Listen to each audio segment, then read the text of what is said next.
पाए कान कमान में मियाँ मार ममू, पाए कान कमान में मियाँ मार ममू, मुंह में आहीं तू मता तुंहिंजो ई तोखे लॻे। अस्सलाम वालेकुम मौज़िज़ ख़वातीन हज़रात, प्रोग्राम महरान जा रागी साण करे हाज़िर ख़िदमत आहियां जो मेज़बान मोहम्मद अशरफ बलोच साॻी सिक ऐं पुरखलूस जज़्बनि सां। जी मुंहिंजा साईं, महरान जी गाॾी, महरान जो सफ़र रवंदो आहे। अॼु बि इंशाअल्लाह ताला असां पंहिंजे सुठे हीरोज़ ते गुफ़्तगू कंदासीं। हस्ब मामूल हस्ब तवक्का असांजो म्यूज़िक एक्सपर्ट साईं नसीर मिर्ज़ा साहब मौजूदु आहे, हुन सां ॻाल्हि ॿोल कंदासीं। साईं अस्सलाम वालेकुम। वालेकुम अस्सलाम। नसीर साहब कहिड़ा हाल आहिनि? ख़ुशि आहियो? First class. अॼु नसीर साहब अॼु पाण ग़ुलाम रसूल नवाब शाही जो पाण ज़िक्र कंदासीं। नसीर साहब सच पुछो त ज़िंदगी जे बारे में माना त हर माण्हू खे ख़बर आहे, पाण पढ़ियो पियो आहे, ॾिसंदा पिया आहियूं त कीअं बाक़ाइदा ख़बर ई कान्हे ॾींहुं गुज़रियो, वक़्तु गुज़रियो, महीनो गुज़रियो, साल गुज़रियो। हाणे ग़ुलाम रसूल नवाब शाही जी ॻाल्हि जेका करियूं पिया त जहिड़ो कल्हो को ॾींहुं आहे, जी बिल्कुलु, उन ई बेंच ते जंहिं बेंच ते हाणे गफ़ूर गुल अची वेहंदो आहे, रेडियो पाकिस्तान स्टूडियो बिल्कुलु ॿाहिरां, त तक़रीबन 1992 में 91 में 93 ताईं बि जेको आहे ही मरूम ईंदो हो, उते वेठो हूंदो हो, माण्हुनि सां कचहरियूं कंदो हो ऐं हिकिड़ो अजीब फ़क़ीर इंसानु हो ऐं उनजो कचहरियूं खुटंदियूं कोन हुयूं, खिल भोग।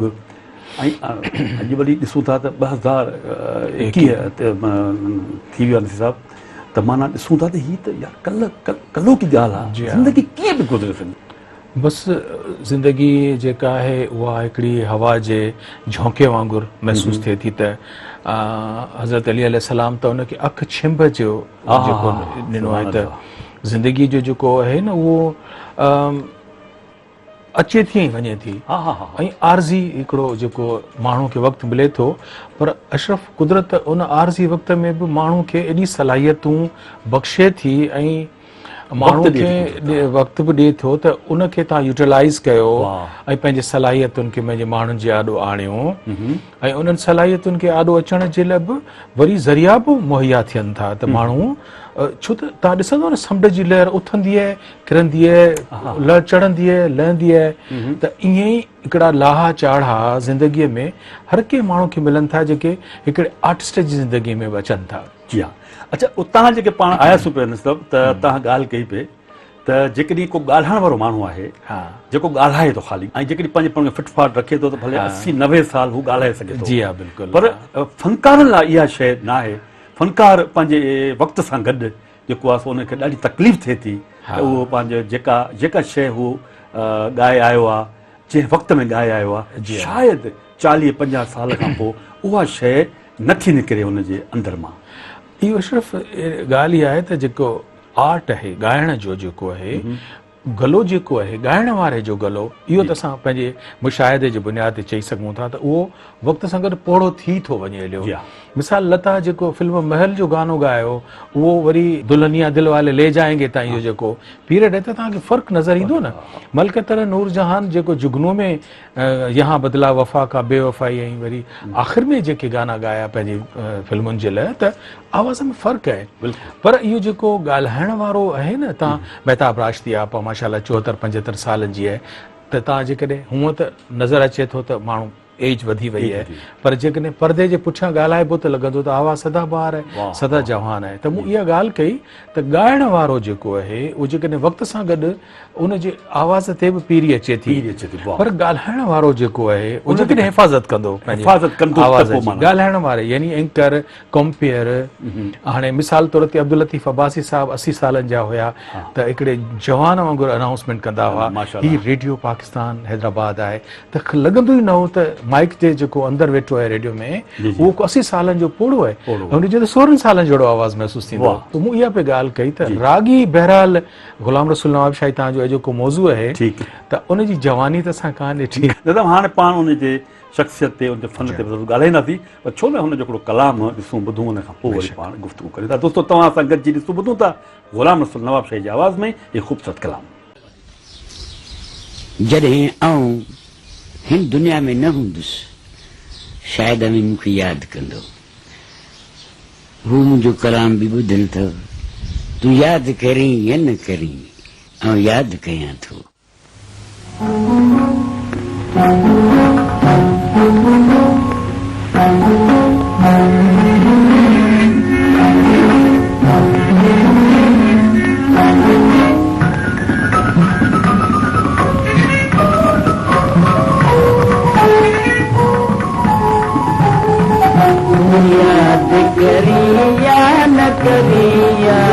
करियां तो है याद करियां तो याद करी या न करी याद करियां तो है याद करियां तो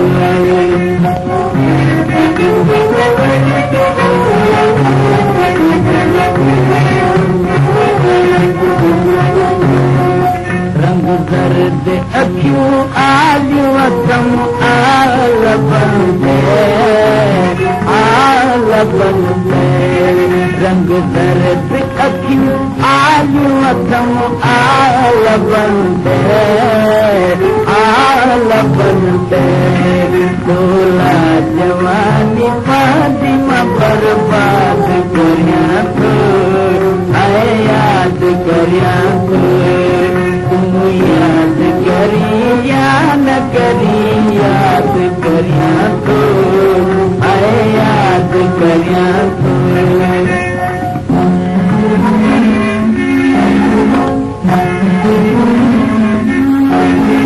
रोज अकेलाई में आंसू वहाया माँ रोज अकेलाई में आंसू वहाया बस के दुनिया ये आबाद करियां को है याद करियां को याद करी या न करी याद करियां तो है याद करियां तो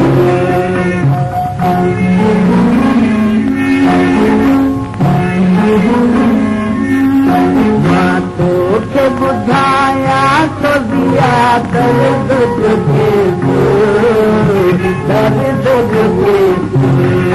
माँ तो के बुझाया तो दिया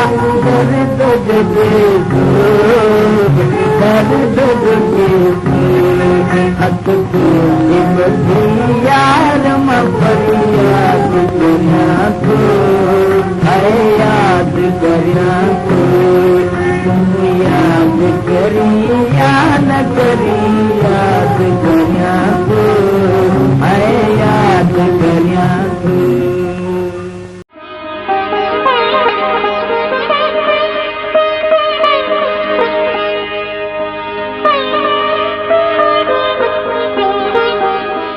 वेलकम बैक जैसे साहब हाणे मूं वटि जी, जी। तारुफ़ आहे वाह पोइ हुन खां पोइ वरी ॻाल्हाईंदासीं त सिंध जो ज़िलो नवाब शाह हाणोको शहीद बेनज़ीराबाद मुख़्तलिफ़ ख़ूबसूरतनि समेत शेर सुखन राग रंग वारो इलाइक़ो बि रहियो आहे जंहिं नारायण श्याम पुरसाम ज़िया मास्टर चंद्र मिसरी ख़ान जमाली सोना ख़ान बलोच मिठा ख़ान ज़रदारी ज़ेब निसा अनवर विस्तरो उन खां अलावा कई फ़नकार शाइर अदीब राइटर पैदा कया उन्हनि में ग़ुलाम रसूल जहिड़नि बरख रागिन जे वजतनि खे बि हिन ज़िले जनमु ॾिनो आहे अहिड़नि बरख रागिन में ग़ुलाम रसूल बि शामिल आहे जंहिं हिंद जी फिल्मुनि लाइ प्लेबैक सिंगर जहिड़ो मर्तबो बि माणियो हो ग़ुलाम रसूल 1921 में नवाब शाह जे ग़रीबाबाद कॉलोनी में जनमु वरितो ग़ुलाम रसूल जा वॾा लस ॿेले जा हुआ सो रोज़गार सांगी अची नवाब शाह में वेठा जिते मोहम्मद आरिफ जो फर्ज़न ग़ुलाम रसूल बि कलई गीर जी हैसियत में पीउ जो हथु वनाईंदो हो ऐं गॾोगॾु प्राइमरी तालीम ताईं पढ़ंदो बि रहियो नवाब शाह ख़ुशहाल ऐं सुखियो सताबो ज़िलो हो पखेड़ में सिंझोरे जी हदुनि ताईं ऐं हालाणी ताईं पखड़ियल हो मोरो नौशरो फिरोज़ कंडियारो सिंझोरो मीरपुर ख़ास ज़िलनि सां हीउ ज़िलो लाॻीतो वाबस्ता रहियो सो तालीम वापार राग सकाफ़त खां बि हीउ ज़िलो मशहूरु हो ग़ुलाम रसूल नंढपिण खां ई जवानी यानी फुह जवानी ताईं नवाब शाह जी आब हवा जो लुत्फ़ माणियो इहो भगत कंवरराम ऐं मास्टर चंद्र जो दौर हो सो जा बजा मूसीक़ी जूं महफ़िलूं मुनक़िद थींदियूं हुयूं ऐं ग़ुलाम रसूल बि राग जूं महफ़िलूं ॿुधणु लॻो हो पाण बि रागी बणिजी वियो ऐं 13 सालनि जी उमिरि में उन वक़्त जे महान रागी उस्ताद आशिक़ अली ख़ान खां सुर जो सबक़ु वरिताईं ऐं होरियां होरियां राग जे रंग में रेटो थींदो वियो 1935 तारे संदसि फ़न ऐं में ख़ासी पुख़्तगी अची वई हुई सो आसपास जी महफ़िलुनि में हिसो वठणु लॻो हो नवाब शाह जी मूसीक़ी शनास शख़्सियत मीर इब्राहिम बलोच जेको राग जूं महफ़िलूं सजाईंदो रहंदो हो, तंहिंखे ग़ुलाम रसूल जो राग ऐं आवाज़ ऐं अंदाज़ पसंदि अची वियो। सो संदसि वालिद खे आछ कयईं त हीउ छोकिरो असां वटि रहे त खेसि राग सिखण ऐं सेखारण में मदद कई वेंदी। ऐं संदसि वालिद मीर साहिब जी आछ क़बूल करे वरिती। ग़ुलाम रसूल जे भाग सभाग जो पहिरियों दरवाज़ो त बिलाशक मीर इब्राहिम जे सहकार सां खुलियो, पर ॿियो दरवाज़ो वरी ख़ुर्शीद बेगम जे जोड़ सजोड़ थी वञण खां पोइ खुलियो। ग़ुलाम रसूल ख़ुर्शीद बेगम जे बेहद इसरार ते फिल्मी गायक थियण लाइ ख़ुर्शीद सां गॾु बम्बई हलियो वियो। ग़ुलाम रसूल फिल्म राजमनी लाइ पहिरियों ट्वीट मशहूरु फिल्मी गानो मुख़्तियार बेगम सां गॾु ॻायो, जंहिंजा ॿोल हुआ कोयल कूके डाली डाली। उन ज़माने में सिंध वांगुरु हिंद में बि मौसीक़ी जा मुक़ाबला फंक्शन वॾे पैमाने ते थींदा हुआ। सिंध जो हीउ गायक बि खुलीअ दिलि सां पंहिंजे फ़न जो मुज़ाहिरो कंदो रहियो। ग़ुलाम रसूल कचहरियुनि जो कोॾो हूंदो हो, सो बम्बई फिल्मी दुनिया जूं ॻाल्हियूं ऐं अजीब उते जा दास्तान माण्हुनि खे ॿुधाईंदो हो। ग़ुलाम रसूल खे हिंद जी फिल्मी गायकनि में सिर्फ़ु तलत महमूद पसंदि हो ऐं हू चवंदो हो त तलत जहिड़ो शायदि ॿियो फ़नकार पैदा न थिए। सिंध जी सरज़मीन खेसि सारियो सॼियो, सो ही बम्बई जूं समूरियूं यादूं साह में सांडे वापसि सिंध अची पहुतो ऐं अची पंहिंजी जीजल माउ जा क़दम चुमियाईं, जेका संदसि फिराक में फना थी रही हुई। ग़ुलाम रसूल सिंध में मौसीक़ी जूं मंडलियूं मचायूं ऐं उन वक़्त जे नामियारनि फ़नकारनि अलालिनो ख़ान नूनारी, ख़ैर मोहम्मद ख़ान, जीवड़ी बाई, सोना ख़ान बलोच, मिठू कलोड़े वांगुरु महफ़िलूं ऐं मोहबतूं माणींदो रहियो। रिकॉर्डिंग कंपनियुनि वारा बाज़ औक़ात कराची में सिंधी फ़नकारनि खे बि रिकॉर्ड कंदा हुआ। कराची जे हिकु होटल जे कमरे खे आर्ज़ी स्टूडियो हुननि बणायो हो ऐं रिकॉर्ड तयारु उते ई कंदा हुआ। ऐं हर रिकॉर्ड कयल फ़नकार खे हर कलाम लाइ फ़क़ति हिकु रिकॉर्ड तोहफ़े में ॾींदा हुआ ऐं रॉयल्टी लाइ डीलरनि जा दर ॾिसणा पवंदा हुआ, जितां अक्सर जवाबु मिलंदो हो त अञा रिकॉर्ड विकामा ई कोन आहिनि। शायदि इन करे ग़ुलाम रसूल रिकॉर्डिंग कंपनी में मुख़्तसिर रिकॉर्ड थियो ऐं इन मुख़्तसिर रिकॉर्डिंग कलामनि जी मुख़्तसिर झलक हिन रीति आहे। हूअं त हुनजा काफ़ी कलाम मशहूरु हुआ, तूं यादि करी या न करी ऐं यादि करियां थो। इन कलाम सां ग़ुलाम रसूल जी जहिड़ी केरु सुञाणप थी। हुसन वारा तीर नज़र सां न मार, या नबी तुंहिंजी तारीफ़ मां छा कयां। उन खां अलावा काफ़ी कलाम जेके हुन रिकॉर्ड कराया। मथनि कलामनि में संदसि शाहकार कलाम त बिलाशक तूं यादि करी या न करी वारो आहे, पुरसराम ज़िया लिखियो हो। ऐं सिंध जे केतिरनि ई फ़नकारनि जिन में हुमेरा चन्ना, गफ़ूर गुल ऐं ॿियनि पिणु हिन कलाम खे ॻायो आहे। इहो कलाम संदसि सुञाणप बणिजी वियो। ग़ुलाम रसूल रेडियो हैदराबाद जे लाइव प्रोग्राम में अक्सर हिसो वठंदो रहियो। संदसि लाइव ॻायल कलामनि ते हवा में हू त उॾी विया। अलबत्ता शाह लतीफ़ जो हिकु कलाम अंगण आया पे ही मूं सारींदे पिरी रेडियो जी लाइब्रेरी में मौजूदु आहे ऐं अक्सर हलंदो रहंदो आहे। रेडियो हैदराबाद खां सवाइ हू रेडियो कराची ऐं मुल्तान ते बि प्रोग्राम करणु वियो हो। पाकिस्तान टेलीविज़न कराची मर्कज़ जे हिकु यादगार स्टेज शो हमर चो में हिकु वॾे मान मर्तबे वारे फ़नकार तौरु रिकॉर्ड बि थियो, जंहिंमें दिलि खोले पंहिंजे अयामकारी जूं ॻाल्हियूं सिंध वासियुनि सां हुन शेयर कयूं। ग़ुलाम रसूल खे उर्दू गज़ल गायकी में तलत महमूद ऐं सिंधीअ में मोहम्मद जुम्मन संदसि कलाम ज़ारी सा ज़ारी बेहद पसंदि हो, जॾहिं त राग ललित संदसि पसंदि जो राग ऐं भैरवी संदसि गायकी लाइ मौज़ून रागड़ी आहे। ग़ुलाम रसूल जा आख़िरी अयाम ॾाढी ग़ुरबत में गुज़रिया। हू अकेलो थी चुको हो ऐं सैरो सफ़र ते इक्तफ़ा करणु लॻो हो। हैदराबाद में आमद दौरान हू टंडे ॼाम वारे मोहम्मद यूसुफ आकलानी जो औताक़ ते अक्सर महिमान थींदो हो ऐं सॼी राति नातूं चई फजर जी निमाज़ मस्जिद में पढ़ंदो हो ऐं सिॼ चढ़े जो फारिग थी हलियो वेंदो हो। ग़ुलाम रसूल जंहिं पंहिंजे जोभन भरियो जीवन हमेशह सुठे नमूने घारियो हो, तंहिं पंहिंजे माज़ीअ खे हमेशह फ़रामोश करे छॾियो। नवाब शाही खे आख़िरी अयाम में लियारी ॾाढो पसंदि हो ऐं हू उते रहणु लॻो। 14 जुलाई 1995 ते ही असांजो फ़नकार हमेशह हलियो वियो ऐं खेसि शेरशाह जे क़ब्रिस्तान में मिटी माओ हवाले कयो वियो। हाणे सभु ही या त शेरशाह में आहे या नवाब शाह में, इहा थोरी असांखे थोरी ख़बर हुनजे फर्ज़ंद खां पुछंदासीं, इहा पाण पुछंदासीं। त मतिलबु ही थोरो तारुफ़ हो जी हाँ। जेको तव्हांजी ख़िदमत में मूं पेश कयो। हाणे पाण कोशिशि करियूं था जी हाँ। त हुनजे फर्ज़नि सां ॻाल्हि ॿोल करियूं, पर छो न हिन विच में हिकिड़ो कलाम थी जी वञे। हाँ। त दोस्तो तव्हां सां गॾिजी ॾिसूं ॿुधूं था ग़ुलाम रसूल नवाब शाह जी आवाज़ में इहो ख़ूबसूरत कलाम।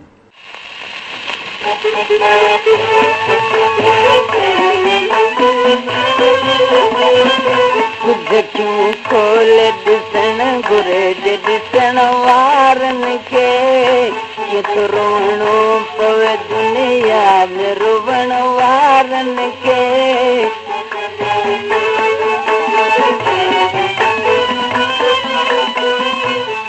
कंहिंजो शिकवो न अथमि, कंहिंजी शिकायत न अथमि बलुम, कंहिंजो शिकवो न अथमि, कंहिंजी शिकायत न अथमि बलुम। थो करियां दिलि सां दुआ दर्द ॾियण वारनि खे, थो करियां दिलि सां दुआ दर्द ॾियण वारनि खे, थो करियां दिलि सां दुआ दर्द ॾियण वारनि खे। कुझ क्यों खोल ॾिसण घुरिजे ॾिसण वारनि खे।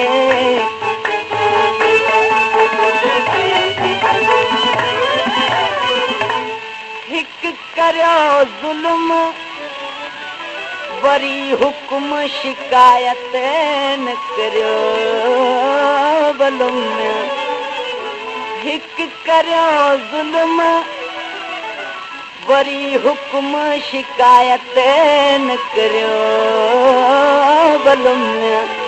कुझु त लिल्लाह कुझण ॾींदा कुझण वारनि खे, कुझु त लिल्लाह कुझण ॾींदा कुझण वारनि खे, कुझु त लिल्लाह कुझण ॾींदा कुझण वारनि खे। कुझ क्यों खोल ॾिसण घुरिजे ॾिसण वारनि खे।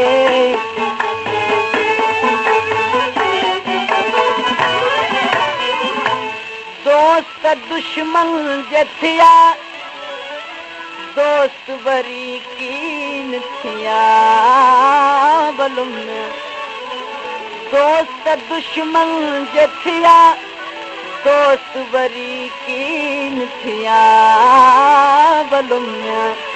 कुझ शाबास ज़िया वेर रखण वारनि खे, कुझ शाबास ज़िया वेर रखण वारनि खे, कुझ शाबास ज़िया वेर रखण वारनि खे। कुझ क्यों खोल ॾिसण घुरिजे ॾिसण वारनि खे, कीअं थो रोइणो पवे दुनिया में रुवण वारनि खे।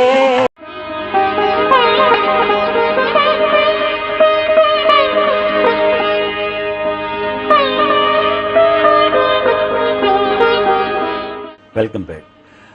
नसीब पाण जेका ॻाल्हि तव्हां कई पे त कोशिशि कंदासीं त हुनजे फर्ज़नि सां ॻाल्हायूं त इहा ख़ुशकिस्मती आहे त हुनजो फर्ज़ पाण सां टेलीफोन लाइन ते मौजूदु आहे। साईं अस्सलाम वालेकुम। वालेकुम अस्सलाम। मोहम्मद यूसुफ साहब कहिड़ा हाल आहिनि? ख़ुशि वेठा आहियो? अल्लाह जो करम आहे साईं, तव्हां ख़ुशि आहियो सर? वॾी महिरबानी। अॼु तव्हांजे वालिद साहब ग़ुलाम रसूल नवाब शाही ते असां प्रोग्राम करे रहिया आहियूं, तव्हांखे कीअं थो लॻे साईं? साईं तमामु सुठो लॻी रहियो आहे, इहो असांजे लाइ ख़ुशी जो मौक़ो आहे। इहो प्रोग्राम घटि थींदा आहिनि, घटि कंदा आहिनि, असांखे बि माना काफ़ी वक़्त खां बाद में यादि कयो आहे तव्हां। वॾी महिरबानी। मूंसां गॾु साईं नसीर मिर्ज़ा साहब म्यूज़िक एक्सपर्ट उहो बि मौजूदु आहे, तव्हांखे सलाम चए थो साईं। मोहम्मद यूसुफ सलाम वालेकुम। साईं वालेकुम अस्सलाम। असां चाहींदासीं त तव्हां पंहिंजे बाबा जो जेको फ़न आहे उनजे बारे में असांखे ॿुधायो त तव्हांखे उनजो फ़न कीअं लॻंदो हो, घर में कीअं उनजो उथण वेहण हो, तव्हां सां मोहबत, तव्हांजी वालिदा सां मोहबत, त घर में कीअं हो असांजो हेॾो वॾो फ़नकार? असांजे वालिद जेको हो माना तमामु हिकिड़ो प्यार वारो मोहबत वारो इंसान हुयो जी। बचपन खां वठी हर चीज़ सां मतिलबु मोहबत सां ई जेका निभाई हुई। ऐं रेडियो पाकिस्तान सां वाबस्ता रहिया, माना उहो माना मोहबत वारा माण्हू जेके बि आहिनि उन्हनि सां वाबस्ता रहिया। त जो गानो पहिरियां इहो मशहूरु थियो, तूं यादि करी या न करी यादि करियां थो। जी हा ऐं उन खां पोइ वरी मतिलबु के ॿिया घणेई कलाम उन्हनि जा हुया। पोइ वक़्त सां गॾोगॾु वरी हू नात शरीफ़ ते अची विया, नात पढ़ंदा हुया। जी हा ईअं हुननि जी ज़िंदगी माना तमामु सुठी ज़िंदगी गुज़री आहे। पर माना हर वॾे माण्हू सां नंढे माण्हू सां हुनजी मोहबत हिकु जहिड़ी हुई। भला रोज़गार छा हो हुननि जो, माना छा ते तव्हांजो घर हलंदो हो, घर में चुल्ह कीअं रोशन थींदी हुई? रोज़गार जो हुन ज़माने में साईं जेको हुयो रोज़गार त फनकार जो रोज़गार त फनकारी ते ई हूंदो हो। हा त उन टाइम में ॿुधण वारा बि घणा हुया, ॿुधंदा बि शौक़ सां हुया। ऐं के वॾा माण्हू जेके आहिनि इन शइ सां दिलचस्पी रखंदा आहिनि, सुठी मयारी शाइरी सां, त पोइ वरी उहो घुराईंदा बि हुया हुन टाइम में। हाणे हू वक़्तु न रहियो आहे, न को माना सुठी शाइरी रही आहे, न को मयारी ॻाइण वारा रहिया असांखे आहिनि। ॿुधायो त तव्हांजो बाबा सुबुह जो उथंदो हो, पोइ छा कंदो हो, कमकार कीअं, हुनजी रूटीन छा हूंदी हुई? खाइण पीअण, उथण वेहण, रियाज़, तव्हां हुनखे कीअं ॾिठो घर में? जी रियाज़त जेका हूंदी आहे न, इंसान पैदाइशी जेके फनकार हूंदा आहिनि उन्हनि जी रियाज़त इहो ई हूंदी आहे त महफ़िल में वञी वेठा जेके ॿिया फनकार आहिनि उते वञी पंहिंजा कलाम ॿुधाईंदा पिया, थोरो घणो रियाज़त उते थी वई। पोइ कुझु माना रेडियो या ॿिया जेके अहिड़ा मुआसा आहिनि होॾे वेंदा हुआ त उते बि रियाज़त कंदा हुया। माना बाक़ाइदगी सां माना उन्हनि को अहिड़ी का ख़ासि रियाज़त कोन कई हुई। जेके वॾा ख़ान साहब हूंदा आहिनि उन्हनि न हुयो, पर इहे दात हुई उन्हनि खे अलाह साईं जी ॾिनल जेका हुई उन में उहो सुठी ॼाण रखंदा हुआ। हुन टाइम जा माण्हू जेके पुराणा थोरो बि राग ॼाणींदा हुआ, उहे तक़रीबन इलाही सारे रागनि जा नाला ॼाणींदा हुआ, उनजी शिकलूं सुञाणींदा हुआ त हे फलाणो राग आहे, फलाणो राग आहे। उन में माना उन्हनि जी मालूमात तमामु घणी हुई। माना घर में हारमोनियम खणी वेही वॼाईंदा हुआ न, त तव्हां ॿुधंदा हूंदो, तव्हांजी अम्मा ॿुधंदी हूंदी, ईअं हूंदो हो न? बिल्कुलु बिल्कुलु, उहो माना पंहिंजे हिसाब सां जेकी रियाज़त हूंदी उहो त कंदा। पर माना हिकिड़ी बाक़ाइदा जीअं ख़ान साहब घराणनि में रियाज़तूं हूंदियूं आहिनि, ईअं न पियो आम माना हिकिड़ो नॉर्मल माण्हू अलॻि थलॻि अताई माण्हू हुयो, त उन खे माना इहो रियाज़त पंहिंजे जेका हुई उहो माना उन रियाज़त ते हलंदा हुया। अच्छा मोहम्मद यूसुफ, इहो जेको असांखे ॿुधाइजो त तव्हांजो वालिद साहब ऐं तव्हांजा घर वारा उहो कराची माना लॾे विया, इहो कहिड़ो टाइम हो? माना आख़िरी वक़्तु तव्हां कराची रहियो या नवाबशाह में तव्हां रहियो? असां नवाबशाह में ई रहिया आहियूं, पर माना जीअं असां हिन फील्ड में ॻाइण जी फील्ड में मां बि आयो हुउमि, पोइ रोज़गार जे सिलसिले में पोइ मां कराची हली आयुसि। अच्छा, त 1995 में मां कराची हली आयुसि, त पोइ वरी वालिद साहब वारा उते ई हुया। पोइ वालिद साहब घुमंदा फिरंदा हुया उन टाइम में। पहिरियां आख़िरी वक़्त में पोइ इहो काज़ी अहमद वारा जेके इहे नाज़बाग वारा, हा, इहो हिननि जी मस्जिद शरीफ़ हुई, उते मस्जिद जी ख़िदमत बि कंदा हुया, नातू वग़ैरह बि पढ़ंदा हुया। उन खां अॻु में माना मुख़्तलिफ़ शहरनि में जेके दोस्त हुया उन वटि वेंदा रहंदा हुआ, उते माना पंहिंजो जेको बि हूंदो रूह राज़ कंदा हुया। उन्हनि जी वफ़ात किथे थी, तुरबत किथे आहे? उते नवाबशाह में। अच्छा, माना उनजी तदफीन नवाबशाह जे कहिड़े कब्रिस्तान में थियल आहे?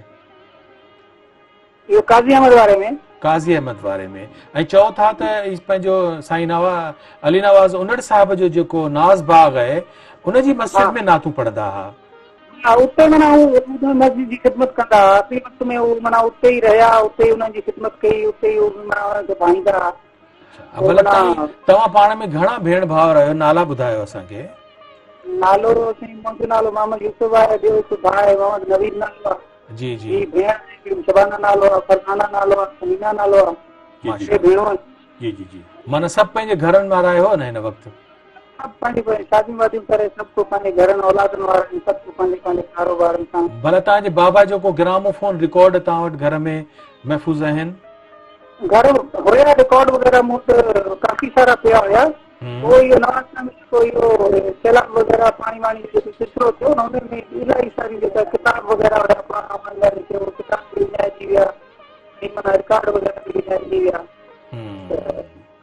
उन हिसाब में पोइ अच्छा मोहम्मद यूसुफ, आख़िरी सवाल आहे त तव्हांजे भेण भाइरनि में माशाल्लाह तव्हां हिकिड़े वॾे फनकार जा फर्ज़ंद आहियो, त उन में राग जो शौक़ु कंहिं में तव्हांजे माना कहिड़े भाइर में या तव्हांखे आहे, या उहो विरसो तव्हां संभाले रखियो आहे न?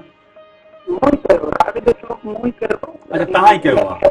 अच्छा अच्छा अच्छा माशाल्लाह वॾी महिरबानी साईं वॾी महिरबानी जीर साहब पाण खे जेका मालूमात ॾिनी माना जी, थोरो बिल्कुलु। पंहिंजी कंफ्यूजन हुई हा त जेको असां जेको किताबनि में पढ़ियो आहे या हा। जेका असांखे मालूमात मिली त कराची में जेका हुनजी तदफ़ीन थियल आहे पर न नवाब शाह में हुनजी तदफ़ीन थियल कराची आहे जे शेरशाह वारो जेको हवालो मोरड़ो मीरभर कब्रस्तान आहे शेरशाह में उते असां पहिरीं ॿुधाए आया आहियूं त बिलावल बेल्जियम जेको लियारीअ में रहंदो हो उते हुनजी तुरबत आहे जेका असीं ॾिसी आया आहियूं ऐं असां हुन ते किताबु अज़ीज़ मोहम्मद अज़ीज़ भाई जे तरफ़ां उहो असां शाया करायो पर आऊं हिकिड़ी ॻाल्हि ज़रूरु अशरफ करणु चाहींदुसि हुनजे फर्ज़ंद यूसुफ असांखे ॾाढियूं सुठियूं ॻाल्हियूं ॿुधायूं ऐं मुर्तज़ा मजबूर हिकु इंतिहाई अहम क़दम खयों आहे त हिकिड़े इंतिहाई विसरी वियल माण्हूअ खे गारागीअ खे यादि कयो आहे जेके असां अखियुनि सां ॾिठो असीं अॻिते हली थोरो हुन ते ॻाल्हाईंदासीं पर हुनखे नवाब शाह सां भले हू सॼी सिंध में घुमंदो हो अशरफ पर हुन पंहिंजी तारीख़ में बहसियत रागी सुञाणप नवाब शाह वारी रखी आहे छो त हुन पंहिंजे नाले सां जेको ॾींहं क़यामत ताईं हुनजी सुञाणप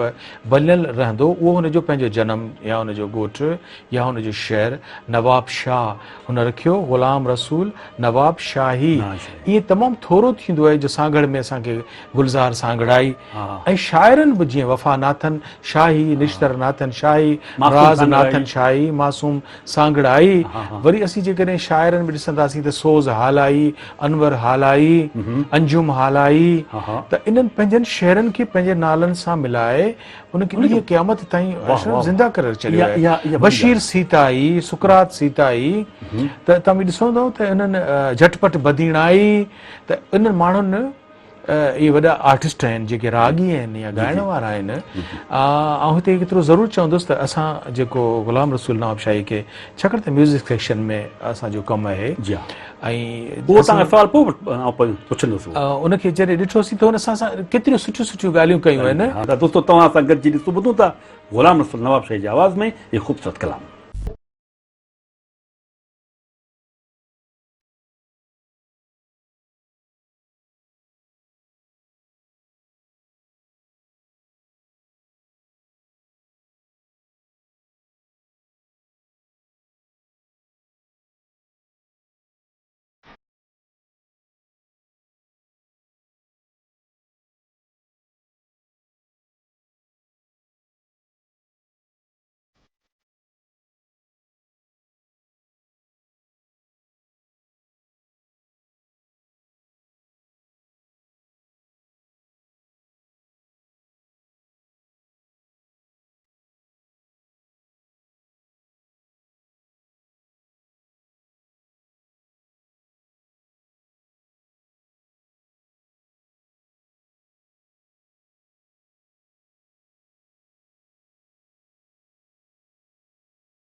दोस्तों प्रोग्राम महरान जा रागी असीं उनजी ख़िदमत में महरान टेलीविज़न तां पेश करे रहिया आहियूं। महरान जे रागी में अॼु सिंध जे तमामु हिकु वॾे फ़नकार खे यादि कयो पियो वञे, उनजे फ़न ते, उनजी शख़्सियत ते नसीर साहब गुफ़्तगू करे रहिया आहिनि। जेका शुरूआति कई आहे हिननि फ़नकारनि खे यादि करण खां हिन महरान टेलीविज़न, उन में ज़रूरु असांजो बि थोरो घणो हिसो आहे, तव्हांजी बि हिसो आहे, तव्हांजो मुर्तज़ा मजबूर आहे, मोराई साहबु आहे, ठीकु आहे। पर हाणे सकाफ़त खाते वारनि बि हिकिड़ो इन क़िस्म जो हिकिड़ो सिलसिलो, त पोइ माना इहो छा चई सघूं था न पाण त भई हीउ महरान टेलीविज़न हो जंहिं शुरूआति कई त भई असां पंहिंजे हीरोज़ खे यादि करियूं। सही था चओ, बिल्कुलु तव्हां हक़ीक़त आहे त ज़ाहिर त इंस्पायर कयो आहे मुख़्तलिफ़ चैनल्स वारनि खे त जेको पंहिंजा वॾा आर्टिस्ट आहिनि उन्हनि जी ज़िंदगी कारनामनि ऐं उनजी यादगार इस्मनि खे ईंदड़ वक़्त जे लाइ, ईंदड़ असांजे नसलनि जे लाइ उन्हनि खे महफ़ूज़ कयो वञे। त हीउ हिकिड़ो सिलसिलो महरान टेलीविज़न जो शानदार आहे जंहिंखे सॼी दुनिया पसंदि करे पई। त पुराणनि आर्टिस्टनि जूं पुराणियूं ॻाल्हियूं पुराणनि माण्हुनि सां, उनजे ख़ुदि ख़ानदान वारनि सां, त हुननि जो पंहिंजी ज़िंदगी जो कार वहिंवार छा हो, उनजो औलाद छा थो करे, उन जा तदफ़ीन किथे थियल आहे, उन्हनि जो कारनामा कहिड़ा कहिड़ा आहिनि, त हिकिड़े हद ताईं उनजी ज़िंदगी महफ़ूज़ थिए पई। अच्छा निज़ाम यकीन करियो त वरी जिन माण्हुनि सां जीअं पाण हाणे इलाही माण्हुनि खे यादि कयो आहे, पर एज़ ए म्यूज़िक में त तव्हांजो त माशाल्लाह वधीक वास्तो रहियो, रेडियो सां असांजो बि रहियो, ऐं पाण हिकिड़े इदारे में त मुंहिंजो खणी घटि रहियो हूंदो, तव्हांजो वधीक रहियो हूंदो, पर वधीक मज़ो थो अचे जंहिं माण्हू सां वरी गॾु कचेरियूं कयूं हुजनि, जिन खे ॾिठो हुजे पाण, जंहिंजो उथणु वेहणु, जंहिंजो खिलणु, जंहिंजो मश्करी। हाणे मूंखे त इहा ख़बर आहे ज़ाती, तव्हां बिल्कुलु मुंहिंजी ॻाल्हि खे तव्हां मुतफ़िक़ कंदो त जॾहिं मरहूम ईंदो हो त हिनखे मरहूम उहो बि हाणे कोन वहीद अली, उहो बि चर्चा ई भोॻाई हूंदो, उहो हुनखे तंग कंदो न थोरो माना मश्करी में, त ग़ुलाम रसूल ॾे किथां पियो अची, पोइ यार मूं ई ॻाल्हियूं थींदियूं आहिनि। ग़ुलाम रसूल नवाब शाही खे अशरफ असां जॾहिं ॾिठो त हू नियर टू अबो 70 हो, यानी 80 वरियनि जे वेझो वेझो, ऐं हिकिड़ो तमामु नंढड़े कद सां, यानी उनजो कद को वॾो कदावर कोन, ऐं उन खां पोइ हू वरी पंहिंजे हॾ काठ में बि हिकिड़ो कमज़ोर, हिकिड़ो नंढड़ो ईअं पॉकेट साइज़ माण्हू लॻंदो हो। ऐं वरी हुनजी शख़्सियत जेका हुई न, ॻाल्हाइण बि हुनजो बुज़ुर्गनि वांगुरु हूंदो हो। पर आउं जेका मज़ेदार ॻाल्हि त तव्हांखे ॿुधायां उहा इहा आहे त म्यूज़िक सेक्शन में ज़ाहिर त हुनजो वास्तो मूंसां ई घणो पियो। मूंखां पोइ कौसर बरोड़ो साहिबु म्यूज़िक सेक्शन जा इंचार्ज थिया, त उन वटि बि साॻी तरह सां ईंदा, असीं गॾु वेहंदा हुआसीं, ठीकु आहे, पर असीं दरीअ मां ॾिसंदा हुआसीं त सियारो हुजे या ऊन्हारो, हू पंहिंजे प्रोग्राम जे लाइ ईंदो हो त ॿाहिरि लॉन ऐं उन वटां लंघंदो, गेट खां थींदो, पोइ फिरी अंदरि कॉरिडोर में ईंदो, त असां ॿई ॾाढा इंजॉय कंदा हुआसीं। छाजे लाइ इंजॉय कंदा हुआसीं त सियारो हुजे या ऊन्हारो, हुनखे ख़ुरोशेफ या रूसी जेके लुंडा मां कोट कोन मिलंदा आहिनि, हिकिड़ा वॾा जुबा ऐं उहो बूट जेको हूंदो हो, फौजी बूट उहे पाए हू ईंदो हो। त असां हुनखे चवंदा हुआसीं त तूं हीअ जेके हिकिड़े एॾी शदीद गर्मी आहे ऐं तव्हां ओवरकोट पाए आया आहियो, त इहो छा हिन जो सबबु आहे? त असल में पोइ इहो हुनखे तजुर्बो हो, सादो हो न।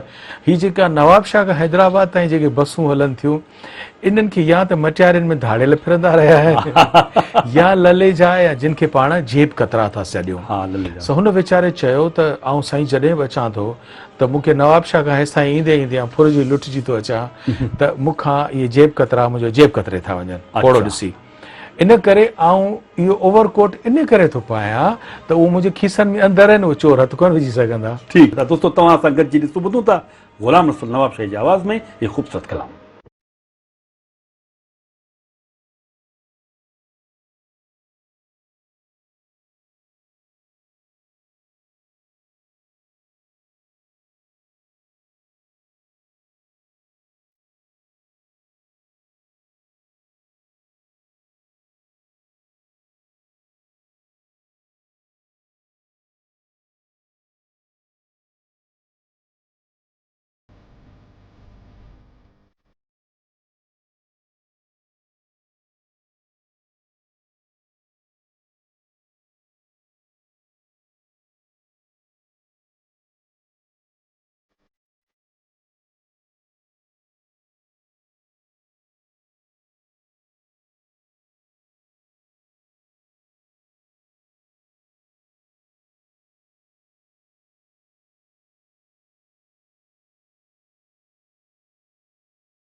Welcome back. नज़ीर साहब, हाणे सच पुछो त जीअं तव्हां ॻाल्हि कई त कद काठ ते पची वियासीं, जी हाँ। पर इहा ॻाल्हि मशहूरु हुई साईं त ही जॾहिं ईंदो मरहूम त ही रिकॉर्डिंग चवंदो न ॿुधो लाइव प्रोग्राम करियो, बसि आउं बसि वञा ऐं माना पोइ इहो तव्हां महसूसु कयो अथव? अशरफ, इहो आहे त छाकाणि त हुन ते बुज़ुर्गी तारी हूंदी हुई ऐं हू सवेल साजुर वञणु चाहींदो हो त जीअं वक़्त खां पहिरीं मुंहिंजो प्रोग्राम थी वञे। जी जी। छाकाणि त पोइ राति हूंदा ई आहे, पोइ हुनखे सफ़र करणा हूंदा हुआ ऐं ॿियो इहो त हू मग़रिब जी निमाज़ खे मस्जिद में बाजमात पढ़ण जो हुनजो हो तमामु इबादत गुज़ार हो। ऐं हैदराबाद में जॾहिं बि ईंदा हुआ त पोइ इहो आकलाणी जी जेका मस्जिद आहे, जेका असांजे मरूफ़ मशहूरु सहाफ़ी जर्नलिस्ट असांजो इसरार शाम टंडेजाम में मीर टालपुरनि जो जेको मोहल्लो आहे, टालपुर मोहल्ला, उनजी जेका मस्जिद आहे आकलाणी जी, उते हू वञी रहंदो बि हुयो ऐं फजर जी बांग बि ॾींदो हो, नात शरीफ़ बि पढ़ंदो हो। मक़सदु चवण जो इहो त असां हुनजी रिकॉर्डिंग्स कयूं आहिनि, मुख़्तलिफ़ शाइरनि जा कलाम आहिनि, पर छाकाणि त हुन ते छाकाणि त बुज़ुर्गी तारी हुई। ऐं ॿियो तव्हांखे ॿुधाईंदो थो हलां त अशरफ हिकिड़ा साज़ या ॻाइण वारा ईंदा आहिनि, उनखे को साज़ वॼाइणु कोन ईंदो आहे, पर ग़ुलाम रसूल नवाब शाही पंहिंजो हारमोनियम पाण वॼाईंदो हो, पंहिंजी पेती जेका आहे सा वॼाईंदो। उस्ताद नियाज़ हुसैन, नज़ीर ख़ान, उस्ताद मजीद ख़ान, ही सभु हुन सां गॾु लाइव में वेहंदा हुआ। उन में इहो हूंदो त हुनजो वक़्तु बचंदो हो ऐं उहो कराईंदो रहंदो हो।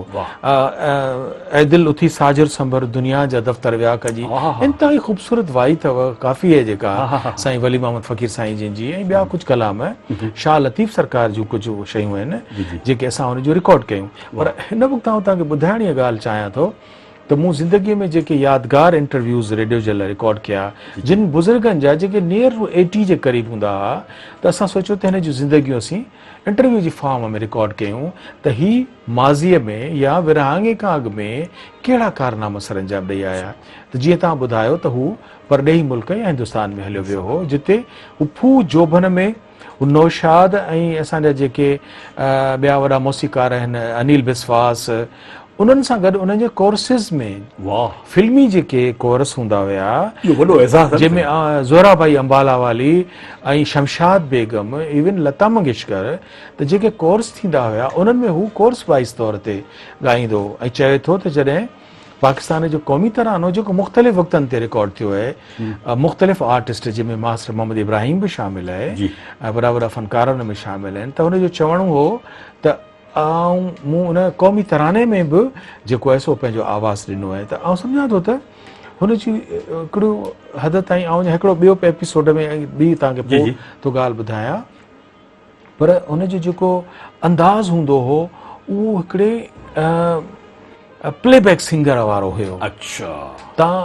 प्लेबैक सिंगिंग छा थिए थी ऐं सदारंगी गायकी छा थी, हुन ते पोइ ॻाल्हाईंदासीं, पर जेकॾहिं तव्हां को हुनजो कलाम ॿुधाइणु चाहियो। अच्छा जनाब, जी मूं कलाम तव्हां तारुफ़ में ॿुधायो त हिन खे उस्ताद मोहम्मद जुमन ॾाढो पसंदि हो, अलादीन मुनारी पसंदि हो। त असां मुर्तज़ा मजबूर साहिब चवंदासीं त असांजा जेके आर्टिस्ट आहिनि, जेके पाण त वॾा आर्टिस्ट हुआ, पर उहे बि कंहिंखे पसंदि कंदा हुआ, त छो न उस्ताद मोहम्मद जुमन जो हिकिड़ो कलाम हिन जे नाले करियूं था, हिन नज़र करियूं था, त अञा रूह ख़ुशि थियनि। त दोस्तो तव्हां सां गॾिजी ॾिसूं ॿुधूं था उस्ताद मोहम्मद जुमन जे आवाज़ में कलाम, जेको फ़नकार असांजे अॼोके फ़नकार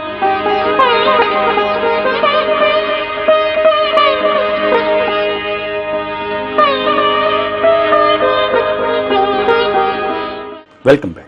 प्रोग्राम महरान जा रागी असीं अवां जी ख़िदमत में महरान टेलीविज़न तां पेश करे रहिया आहियूं। दोस्तो, महरान जे रागी में अॼु असां नवाब शाह शहीद बेनज़ीराबाद ज़िले जे हिकु तमामु वॾे आर्टिस्ट खे यादि करे रहिया आहियूं। उन जे फ़न ते, उन जी शख़्सियत ते गुफ़्तगू हली रही आहे। नसीर साहिबु ॻाल्हाए पियो, नसीर साहिबु सच पुछो त हाणे आख़िरी हिसो पंहिंजो बचियो आहे ऐं उन में पाण कोशिशि कंदासीं जेके फ़नकार हुनखे वणंदा उनजो को कलाम पाण शामिलु करियूं। तव्हां हिन खां अॻु में हिकिड़ी ॻाल्हि कई पे, उहा ॻाल्हि जेकॾहिं तव्हां कंटिन्यू करियो त उहा पाण वरी आख़िरी तोड़ी करियूं। अच्छा, मूं चवणु पियो चाहियो त हिकिड़ो आर्टिस्ट जंहिं दौर में ॻाए पियो, उन में कहिड़ा ट्रेंड आहिनि ऐं हुनजी उन ट्रेंड में पंहिंजी इनफरादियत छा आहे, सम्झव न?